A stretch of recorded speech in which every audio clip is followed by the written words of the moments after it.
Guys, আজকে আলু বেগুন দিয়ে মাছের ঝোল রান্না করব। মাছগুলো এখানে নুন হলুদ দিয়ে মেখে নিয়েছি। কড়াইটা বসিয়ে দিয়েছিলাম, গরম হয়েছে। মাছগুলো দিয়ে দিলাম। মাছগুলো ভালো করে ভেজে নেব। মাছগুলো মোটামুটি ভাজা হয়ে গিয়েছে।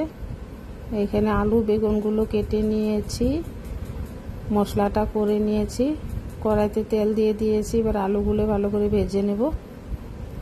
আলুগুলো ভাজা হয়ে গেছে, বেগুনটা অ্যাড করে দেবো। এখানে বেগুনটাও ভালো করে ভেজে নেব। আলু বেগুনটা ভাজা হয়ে গেছে, মশলাটা দিয়ে দেব। মশলাটা দিয়ে ভালো করে কষিয়ে নেব। কষানো মোটা হয়ে গিয়েছে, এবার জলটা দিয়ে দেব।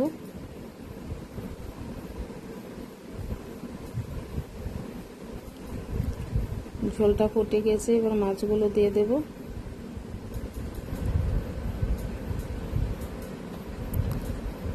ঝোল রেডি, নামিয়ে নিয়েছি।